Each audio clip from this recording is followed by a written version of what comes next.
2026 সালের FIFA football বিশ্বকাপের উন্মাদনায় পুরো বিশ্ব। আয়োজক 3 দেশ যুক্তরাষ্ট্র, মেক্সিকো এবং কানাডায় চলছে টান টান উত্তেজনা।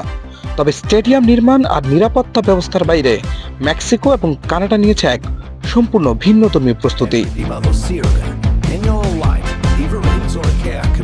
দর্শকদের মাঝে বিনামূল্যে বিতরণের জন্য প্রস্তুত করা হচ্ছে লাখ লাখ কন্ডম। কিন্তু ফুটবল বিশ্বকাপের মতো স্পোর্টিং ইভেন্টে কেন এমন জনস্বাস্থ্য সচেতনতা? আর আরেক আয়োজক যুক্তরাষ্ট্র কেন এই পথে হাঁটছে না?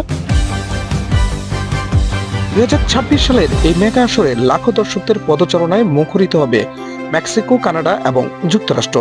পর্যটকদের এই বিশাল স্রোত অর্থনীতিকে চাঙ্গা করলেও এর সাথে আছে জনস্বাস্থ্যের বড় ঝুঁকি।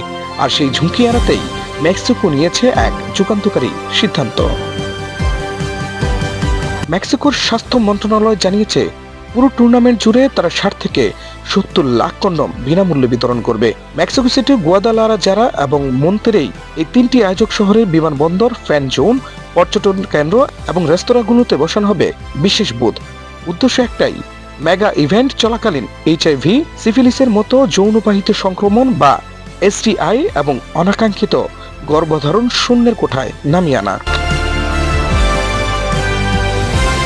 মেক্সিকোর মতো একই পথে হেঁটেছে আরেক আয়োজক দেশ কানাডাও। তবে তাদের পদ্ধতিটা বেশ অভিনব এবং মজার। কানাডার টরন্টো শহরে প্রায় $2 লাখ বাজেটের একটি স্বাস্থ্য ক্যাম্পেইন হাতে নিয়েছে, যার নাম দেওয়া হয়েছে কন্ডম টিও।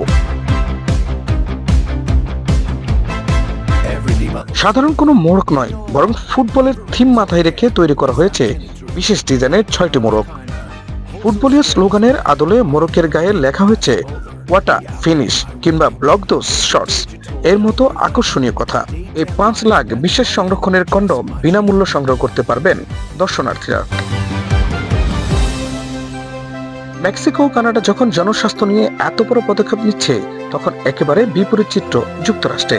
এখন পর্যন্ত যুক্তরাষ্ট্রের কোনো আয়োজক শহর বা স্বাস্থ্য বিভাগ বিশ্বকাপকে কেন্দ্র করে এমন কোনো ক্যাম্পেইনের ঘোষণা দেয়নি। সাধারণত অলিম্পিক গেমসের মতো ইভেন্টে অ্যাথলেট ভিলেজে কন্ডম বিতরণের একটি দীর্ঘ ঐতিহ্য রয়েছে, কিন্তু বিশ্বকাপের ক্ষেত্রে খেলোয়াড়রা আলাদা হোটেলে থাকেন। তাই মেক্সিকো ও কানাডার এই উদ্যোগ মূলত সাধারণ দর্শক, পর্যটকদের সুরক্ষা করার কথাই ভেবে। কিন্তু যুক্তরাষ্ট্র এই মেগা ইভেন্টটিকে কেবল একটি স্পোর্টিং ইভেন্ট হিসেবেই দেখছে। মাঠের লড়াই শুরু হয়েছে, তবে মাঠের বাইরের এই প্রস্তুতি প্রমাণ করে মেগা ইভেন্টে আয়োজকদের ক্ষেত্রে দর্শকদের স্বাস্থ্য সুরক্ষার বিষয়টিও এখন আয়োজকদের কাছে সমান গুরুত্বপূর্ণ। শেষ পর্যন্ত যুক্তরাষ্ট্রের কোনো শহর মেক্সিকো বা কানাডার এই সচেতনতামূলক মডেল অনুসরণ করবে কিনা, সেটাই এখন দেখার বিষয়। এরকম আরো আকর্ষণীয় নিউজ পেতে আমাদের চ্যানেলটিকে সাবস্ক্রাইব করে রাখুন।